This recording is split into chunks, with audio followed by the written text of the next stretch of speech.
Amazon is said to plan to lay off thousands of employees. The job cuts of approximately 10,000, which would start as soon as this week, would focus on the company's devices organization, retail division and human resources. The job cuts at Amazon would represent roughly 3% of its corporate employees and less than 1% of its global workforce of more than 1.5 million. The cuts will focus on Amazon's devices organization, including the voice assistant Alexa, as well as at its retail division and in human resources, said the people who spoke on condition of anonymity because they were not authorized to speak publicly. The number of layoffs remains fluid and is likely to roll out team by team rather than all at once as each business finishes plans, one person said. But if it stays around 10,000, it would represent roughly 3% of Amazon's corporate employees and less than 1% of its global workforce of more than 1.5 million, which is primarily composed of hourly workers.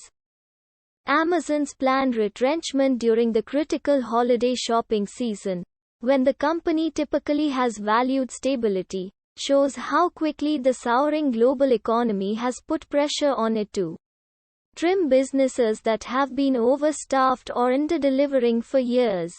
Amazon would also become the latest technology company to lay off workers, which only recently it had been fighting to retain. The e-commerce giant more than doubled the cap on cash compensation for its tech workers this year, citing a particularly competitive labor market. Changing business models in the precarious economy have set off layoffs across the tech industry. Elon Musk halved Twitter's headcount this month after buying the company, and last week, Meta, the parent company of Facebook and Instagram, announced it was laying off 11,000 employees, about 13% of its workforce. Lyft, Stripe, Snap and other tech firms have also laid off workers in recent months.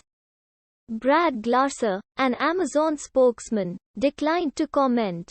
The pandemic produced Amazon's most profitable era on record, as consumers flocked to online shopping and companies to its cloud computing services.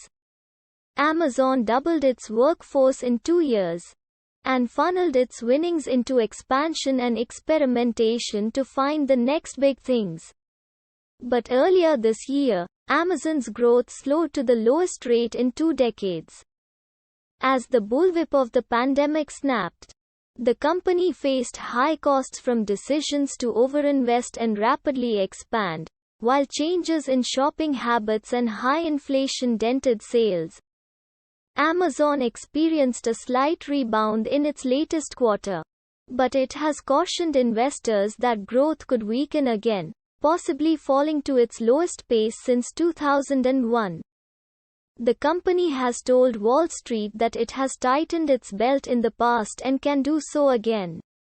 Amazon cut 1,500 jobs, including hourly workers, in 2001 during the dot-com crash, which amounted to 15% of its staff at the time.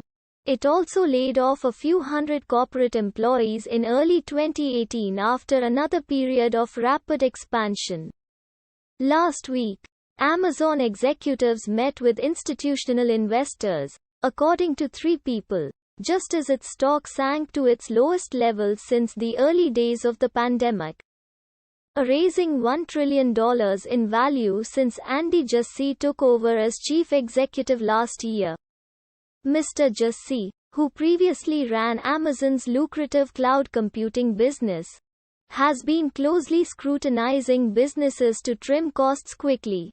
He initially pulled back on a warehouse expansion that was supercharged during the pandemic, then moved to other parts of the company.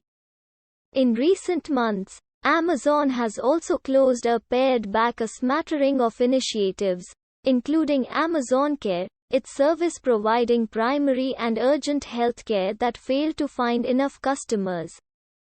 Scout, the cooler-size home delivery robot, that employed 400 people, according to Bloomberg, and Fabric.com, a subsidiary that sold swing supplies for 3 decades. From April through September, it reduced headcount by almost 80,000 people, primarily shrinking its hourly staff through high attrition. Amazon froze hiring in several smaller teams in September. In October, it stopped filling more than 10,000 open roles in its core retail business. 2 weeks ago, it froze corporate hiring across the company, including its cloud computing division. For the next few months, that news came so suddenly that recruiters did not receive talking points for job candidates until almost a week later. According to a copy of the talking points seen by the New York Times, John Blackledge, an analyst at Cowen and Company who has covered Amazon for a decade, said his calculations showed Amazon's core e-commerce business had been losing billions this year. They need to review everything, he said. This is just not sustainable. Devices and Alexa have long been seen internally as at risk for cuts.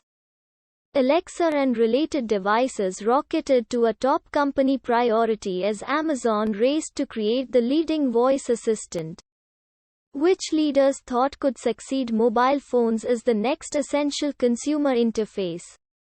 From 2017 to 2018, Amazon doubled staff on Alexa and Echo devices to 10,000 engineers. At one point, any engineer getting a job offer for other Amazon roles was supposed to also get an offer from Alexa. The company has sold hundreds of millions of Alexa-enabled devices, but Amazon has said the products are often low margin and other potential revenue sources such as voice shopping have not caught on. In 2018, Echo and Alexa lost about $5 billion, said a person with knowledge of the finances. When Amazon introduced new devices this fall in an annual event, it was notably more restrained than past years when it had featured zany products like a sticky note printer and $1,000 home robot. Amazon's retail business, which covers its physical and online retail business and its logistics operations, has been under strain after the surge of demand and breakneck expansion during the pandemic. The company has said it pulled back expansion plans, and has told investors it sees uncertainty with consumers. "We're realistic that there's various factors weighing on people's wallets," Brian Olszewski, the finance chief, told investors last month. He said the company was unsure where spending was heading. "But we're ready for a variety of outcomes,"